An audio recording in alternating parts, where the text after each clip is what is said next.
ভাই এতটা রাস্তা জার্নি করে কলকাতা গেলাম, কিন্তু আমাদেরকে ইডেন গার্ডেন্স স্টেডিয়ামে ঢুকতে দেওয়া হলো না কেন? হ্যালো বন্ধুগণ, তোমরা সবাই কেমন আছো? আশা করছি ভালো আছো, আর তোমাদের আশীর্বাদে আমি অনেক অনেক ভালো আছি। তো ভোর টাইমে আমরা পৌঁছায় গেছিলাম শিয়ালদা স্টেশনে, আর শিয়ালদা স্টেশন থেকে চলে আসলাম আমরা একটা জায়গায়, আর এখানে এসে সর্বপ্রথম ফ্রেশ হয়ে নিলাম, আর ফ্রেশ হয়ে আমরা চলে গেলাম সর্বপ্রথম চা খাইতে। আর চা খাওয়া হয়ে গেলে আমরা আরো খাওয়ার জন্য নিয়ে নিলাম ঘুগনি আর পাউরুটি। আর এরপর আমাদের খাওয়া দাওয়া হয়ে গেলে আমরা চড়ে নিলাম বাসে একটা সুন্দর জায়গায় যাওয়ার জন্য, আর দেখতে দেখতে সেই জায়গাটাতেও পৌঁছা গেলাম।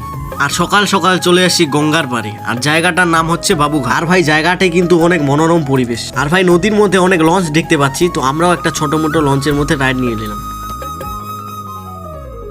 আর লঞ্চে রাইড করা হয়ে গেলে আমরা হাঁটতে হাঁটতে চলে আসলাম ইডেন গার্ডেন স্টেডিয়ামে। এখানে আসলাম ঠিকই, কিন্তু আমাদেরকে স্টেডিয়ামের ভিতরে প্রবেশ করতে দিল না, কারণ একটাই, পরের দিন ছিল ইন্ডিয়া ভার্সেস ইংল্যান্ড টি-20 ম্যাচ।